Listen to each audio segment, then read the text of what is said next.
Hey friendo, Steve here. Welcome back to the channel. So WWE Backlash France is in the books, and it's time to look at your hot takes. My review over at Going in Raw is available right now, as are our star reviews over at the Friendo Club Wrestling channel. But this is hot takes where you guys drop your hot takes and I respond to them. It's a different way to look at the show because I really enjoyed Backlash. I thought it was really good. Let's go ahead and dive into it. First up, The Dawn says, I actually really like the fact that AJ and Cody had only one finisher in the match. It was refreshing having a match that doesn't just spam finishers and false finishes. That was one of the questions we had over at Going in Raw. We asked, how many crossroads is it going to take? In fact, I think we had a hot take on one of our Friendo Club videos where somebody said, at this point, Cody Rhodes' finisher feels more like 3 crossroads than just the crossroads.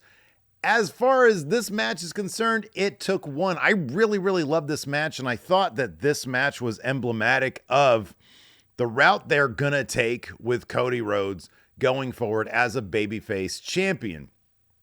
And it's pretty simple. You just give him like really, really, really good long matches where he has to fight in order to keep that title.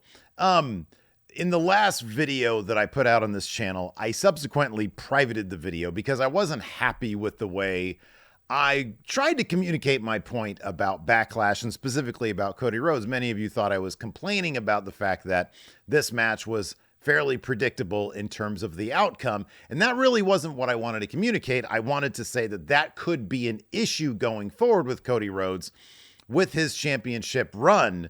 If things get too predictable, then people aren't going to be too interested. I heard that sort of sentiment during much of Roman Reigns' reign, and I was disagreeing with it because I thought, hey, you know what? The stories are really good, so who really cares if he doesn't drop the title as long as the stories are good, as long as it's compelling stuff?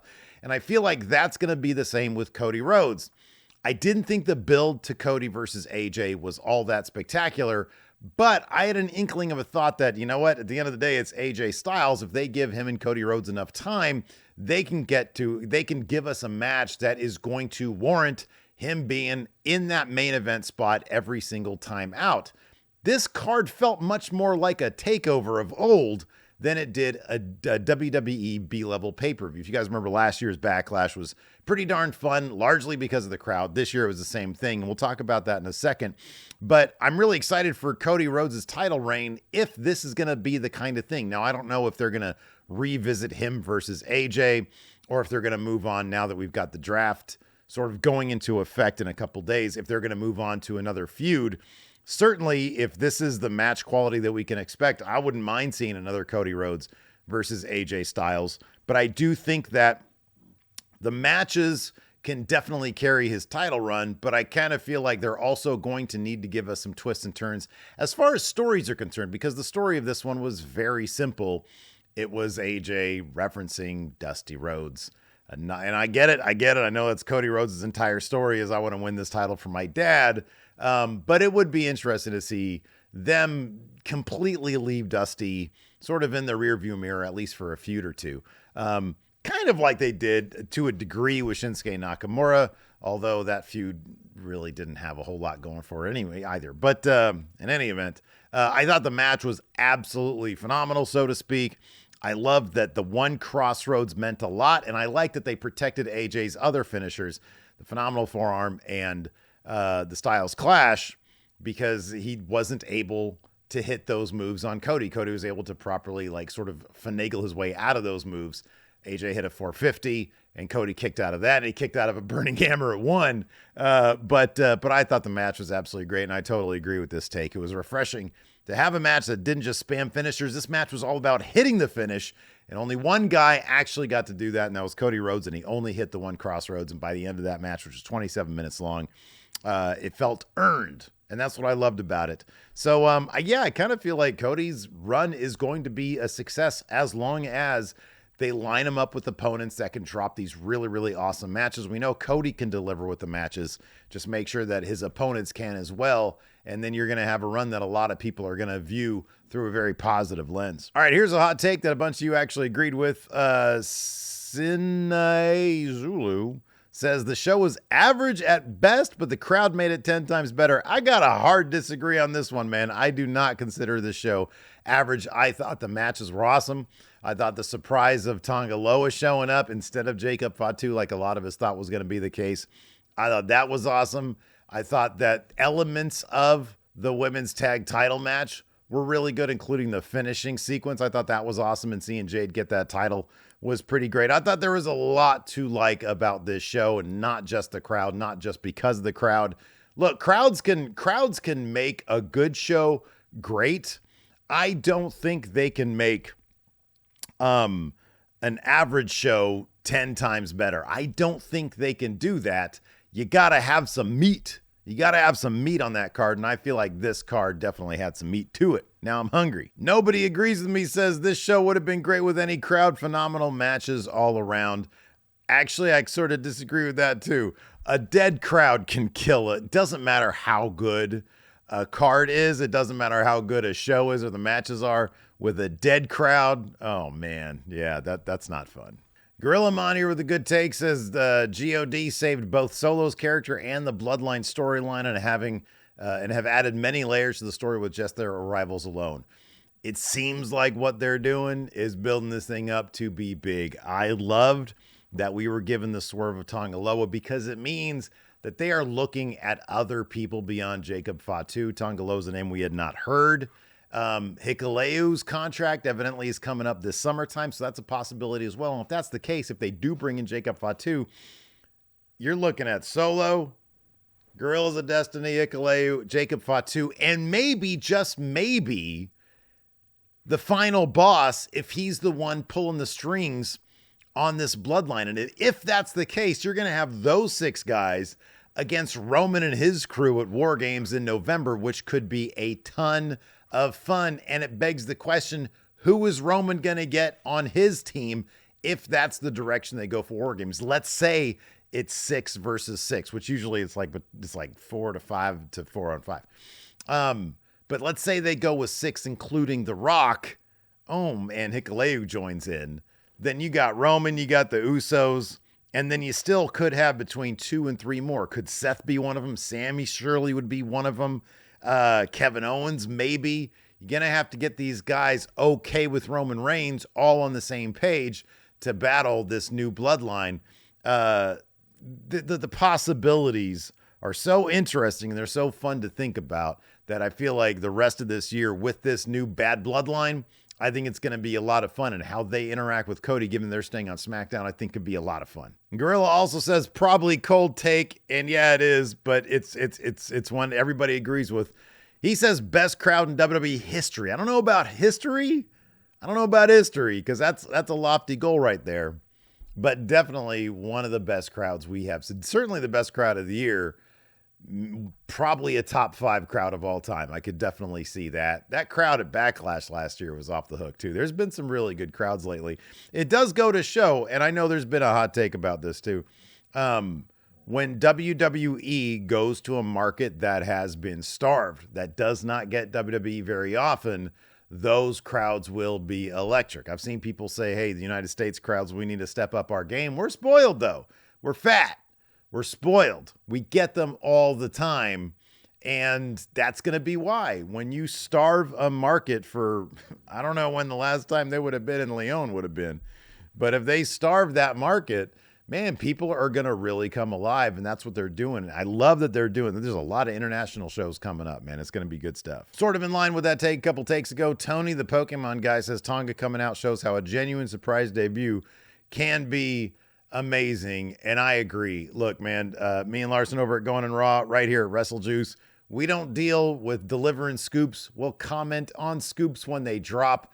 I much prefer a surprise. I much prefer to be watching the show and to experience that with everybody else, as opposed to rumors say this, rumors say that. Now, we're always going to report on that stuff because that's what people are talking about when those rumors come out.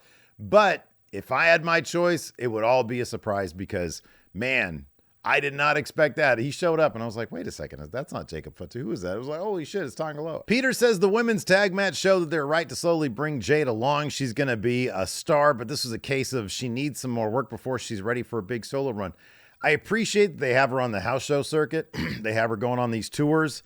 They are bringing her along slowly, match to match, to allow her to build that confidence. The match today had a stretch in it where there was some obvious miscommunication between, it seemed like, the referee and Kairi Sane, and Jade had to kind of improvise. They had to all get on the same page again, and that can't be an easy thing, but it's a necessary thing to learn. Unfortunately, she has this massive spotlight on her, and so every little thing, for example, things that aren't her fault are going to be put on her. Every little thing that happens is going to be put on her, and that's a lot of pressure right there. But as long as she can sort of get through, I don't know, like a solid year of being put in this spot, she will figure it out. She will come around. She will end up to being a person that can go on a lengthy solo run with a title and handle herself in the ring just as well as anybody else. And I think they're doing this absolutely correctly with this tag title run with Bianca Belair coming up.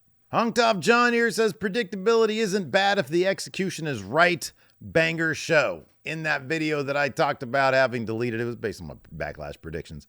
I had sort of said, hey, you know what? This is a really predictable show, but this is absolutely correct. I agree with this 1,000%. Predictability isn't necessarily bad. You can still give us some surprises and some curveballs, but if the quality matches are there, that's kind of the main thing that matters. If you have a really hot crowd and some really awesome matches, they kept this down to 5 matches, and the pay-per-view was premium live event was less than 3 hours long. I love that for Backlash. Well done. And not every show needs to be 4 hours long. Not every show needs to be 3.5 hours long. If you've got like that old school takeover mentality, if you can put on just an absolutely killer 2-hour and 50-minute show, then put on that show and don't give us any filler. All right, Parse here says the World Heavyweight title feels like a mid-card title now, and its placement on the card just proves that. Priest needs more established challengers to make his reign feel important. More established, it's hard to get. See, here's the problem, though. I don't necessarily even disagree with this take that the World Heavyweight title right now feels like a mid-card title. I feel like Drew McIntyre, CM Punk, and Seth Rollins did a killer job making that title feel like a main event title right before that title went to Damian Priest. And the thing about Priest is he's got these Judgment Day guys. Number one, you're right. They put the title in the middle of the card because he's not Cody Rhodes. That doesn't help it. Priest being an unproven commodity without the resume that another legitimate main event guy has hurts the title and hurts the perception of the title. But sometimes you got to build a person using a title. And I think that's what they're doing with Priest. I very, very strongly feel like Drew McIntyre is going to get his shot at Clash of the Castle, and he's going to win it there. I don't think Priest's going to have this very long. I think they're sort of using it to tell a story of Judgment Day. And once Drew gets his hands on that title as of June, so like 6 weeks from now, I think then the perception of that title is going to turn around. One thing they need to do that I absolutely agree with here, you got to have that title main event for people to think it's legitimate, for people to think it is a top title. So whether or not they're going to do that, man, I don't know, but I kind of agree. Again, it all depends on the stories being told with the title. I think Drew and Seth and CM Punk did a killer job making that, and Gunther to a degree, made that title feel like $1 million in the build to WrestleMania, in the build to the Royal Rumble. I thought that towards the end of Seth's reign, that title really did feel like a top tier title. It's just Roman had the other one. So like, you know, if Cody had dropped it and Seth, if Cody picked it up and Seth still had it, maybe you would feel a bit more on par with each other. Hell, maybe even if Drew held on to it, it would feel a bit more on par. But yeah, sticking it right there in the mid card makes it kind of feel like a mid-card title. I got to agree with that. They're going to have to make that title feel a bit more special with the stories they tell. All right, it'd be disingenuous if I didn't add at least one of these, because plenty of takes here. For as many takes as we had, praising the crowd on how great they were. I've seen a bunch like this as well. The Glorious Era says the crowd took me out of it. I saw people in this hot take thread complaining about whenever they did the chant after the 2 count, that it would take them out of it, that the crowd was trying to get themselves over. I understand that point of view. There were times it felt like the crowd was chanting just to chant, but then as soon as something significant would happen in the match, they would come alive. That to me showed me that I didn't think the crowd was trying to get themselves over. They were just, that crowd had a shit ton of energy and they were using it. And they were showing WWE that they were happy to be there and that they were paying attention to the match, because whenever something significant would happen, they would respond and they would be really into it. To me, I thought it was a perfect crowd. I thought if you have that much energy, if you have that much enthusiasm, you can't go wrong. So I'd rather have this crowd than like any other crowd you could have. Chat Weezy here wants to talk Bloodline more. Says the debut of Tongaloa was a great moment, but this new Bloodline needs a clean win over Owens and Orton to insert complete domination, I guess. I don't know if they need to win clean. To be honest with you, look at how many Roman's wins were tainted. And I know some people might point to that and be like, yeah, and people got sick of it. But I don't know, man. You listen to that crowd, you listen to people saying, thank you, Roman. We want Roman back. I understand that there is value in clean wins. However, they're bad guys. Kind of the point of being bad guys is, hey, we can beat you and we can be vicious and we can be dangerous and we don't have to do things clean. As long as they win and people are afraid of them, sort of in storyline, and they present a threat. Now, maybe that means they need to get their hands on a title. I don't know. Maybe they're going to work their way up to like a Cody Rhodes in advance of The Rock coming back, and then we'll get some sort of story there. I don't know how they're going to play that out, but you do need them to go on a run to legitimize them. I don't necessarily think it means they always have to be winning clean, though. I mean, I think a couple clean wins here and there, but like when it's these big matches where you have to protect some other people, I don't know that you need a clean win. They're bad guys. It's sort of their thing. Anyways, that's going to do it for this episode of Hot Takes. Thank you, everybody, for leaving your hot takes. I appreciate it. Let me know what you guys thought about Backlash in the comments below, and we'll see you guys around. Where is she? I know she's in here. I got her a new bed. So I got the couches back together, and then this is the bed. Where is she? Oh, ha! She's right behind me. Right there. Oh, there's your tail. You can see her little tail. Jeb! Well, I'm sorry, Mama. You lay down. You can lay down. Why aren't you in your bed?